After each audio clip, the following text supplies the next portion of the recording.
এখানে দেখেন প্রাণী সম্পদে ওরা উদ্বুদ্ধ হলো যে একজন চিজ বানাচ্ছেন, মানে যেটা একটা ভ্যালু অ্যাডেড একটা প্রোডাক্ট যেটা খুবই উপকার হতে পারত, কিন্তু সেখানেও দেখা যাচ্ছে যে খাদ্যের দামের কারণে দুধের দাম বেশি হওয়ার কারণে যে চিজ বানাচ্ছে সে কিন্তু আর লাভজনক বলে পারছে না, কারণ তার প্রোডাক্টের দাম পাচ্ছে না। তার মানে এখানে একটা সাপ্লাই চেইন, ডিমান্ড চেইন, এগুলো মার্কেটিং এর একটা সমস্যা আছে। তো সেটা একটা বাস্তবতা যেটা আজকে জানলাম।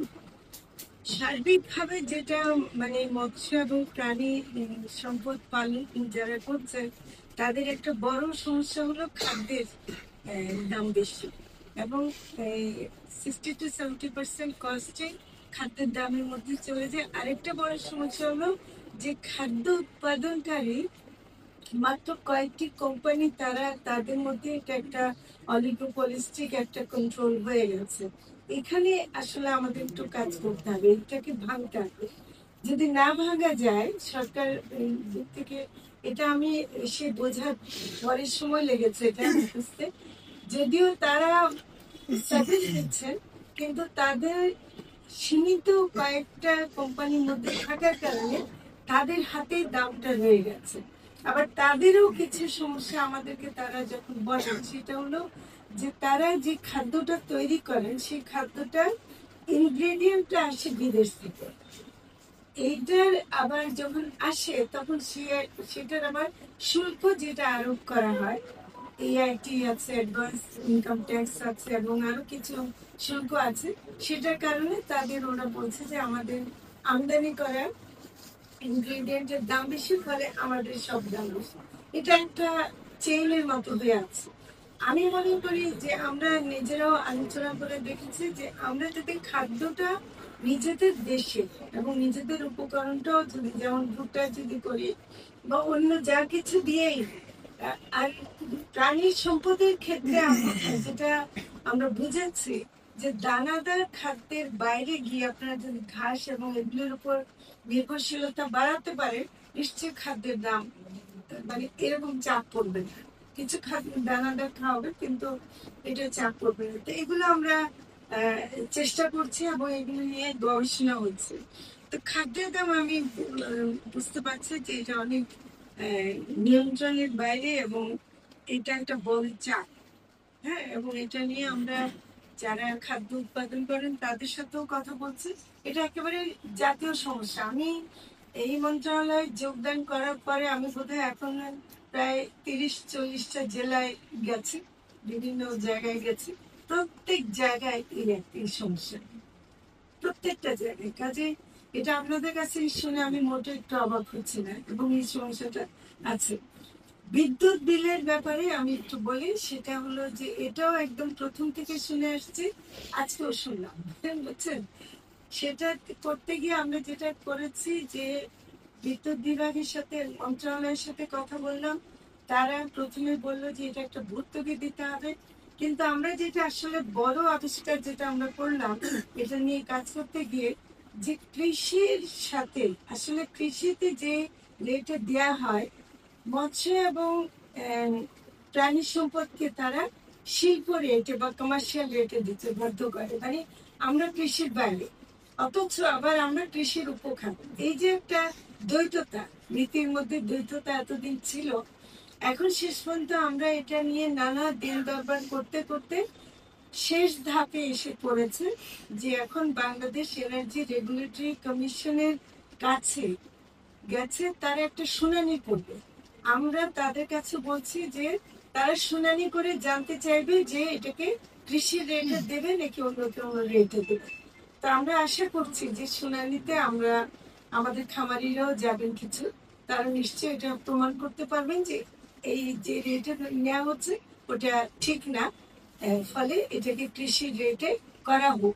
আমরা এটা মাননীয় প্রধান উপদেষ্টার সাথে আমাদের যে মিটিং ছিল আমরা সেখানে উত্থাপন করেছি, এবং মাননীয় প্রধান উপদেষ্টা এটাকে গ্রহণ করেছেন এবং তিনি বলেছেন যে এটাকে ঠিক করা হোক। কিন্তু যেহেতু একটা প্রক্রিয়ার মধ্যে ঠিক হবে, আমরা আশা করছি যে সেপ্টেম্বর বা অক্টোবরের মধ্যে একটা সুখবর ইনশাআল্লাহ আমরা পাবো। এটা একদম পাই, কারণ এটা আমরা খুবই চেষ্টা করছি, এবং অলমোস্ট এখন যিনি নতুন সচিব এসছেন উনি একদম এটাকে খুব জোরে সোরে এটা নিয়ে কাজ করছেন। তো এবং যেহেতু আমরা একই প্রধান উপদেষ্টার কাছ থেকেও আমরা এটার প্রতি সমর্থন পেয়েছি, আমরা আশা করছি যে এটা ইয়ে হবে আর কি। আরেকটা মানে যেটা হলো যে ফিডের কারণে, দাম বাড়ার কারণে খামার বন্ধ হয়ে যাচ্ছে।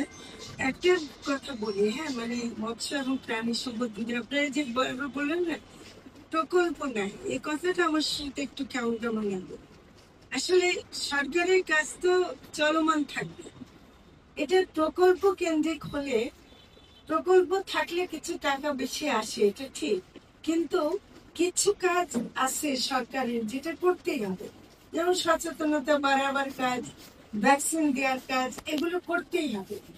আমাদের ভ্যাকসিনের এখনো মানে স্বল্পতা আছে, তবে লাম্পি স্কিন ডিজিজের ভ্যাকসিন অলরেডি আমাদের যে এলআরআই তারা উৎপাদন করে হস্তান্তর করেছে ডিএলএস কে, ফলে এটা খুব দ্রুত সব জায়গায় দেওয়া হবে, আশা করি ঠাকুরগাঁও আসবে।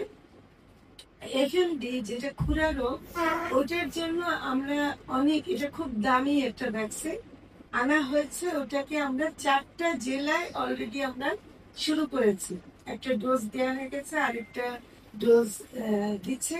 ওটা যদি আমরা একটু জোন, এটাকে বলে জোনিং করা, জোন করে যদি আমরা খুরা রোগ মুক্ত ঘোষণা করতে পারি, তাহলে এটা হয়তো এটা একটা সাইন্টিফিক ব্যাপার আছে, যেটা করলে মনে করি যে এই ব্যাপারে নজরদারির কাজটা আমাদেরকে করতে হবে।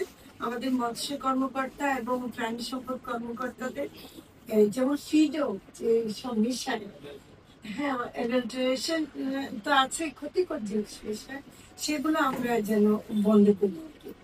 তো আর সরকারের সীমাবদ্ধতা নারী সম্পদ খুব যেন দেয়।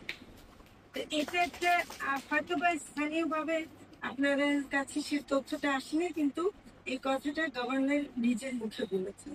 2 নম্বর চেষ্টা আমরা যেটা করছি, ওনারা বলছেন যে এজেন্ট ব্যাংকিং যেগুলো আছে সেগুলোর মাধ্যমে দেয়া যায় কিনা, সেটারও একটা প্রক্রিয়া শুরু হয়েছে। আমরাও নাম দিয়েছি অনেকগুলো, প্রায় 100টা উপজেলার নাম দিয়েছি, 50টা মৎস্যের জন্য আর 50টা প্রাণী সম্পদের জন্য। ওটাও হয়তো একটা প্রক্রিয়া চলছে। আর 3 নম্বর প্রক্রিয়া চলছে যে আমরা অন্য খান থেকে স্বল্প সুদে যেন পেতে পারি, কারণ মৎস্য প্রাণী সম্পদ উন্নয়ন ব্যাংক করতে হলে এটা 5-6 বছরের আগে আলটিমেটলি হবে না। ওরা বলছে যে এটা প্রক্রিয়া অনেক দীর্ঘ, তার চাইতে আপনারা ইতিমধ্যে মানে কিছু সুযোগ যদি নিতে পারে তাহলে সেটা ব্যবস্থা করা যায়। তা আমি শুধু এটুকু করতে পারলাম, ওই প্রক্রিয়াটা উন্নয়ন ব্যাংকের চিন্তাটা এখনো ছেড়ে দেয়নি, ওটা আমরা চালিয়ে যাবো। ধন্যবাদ।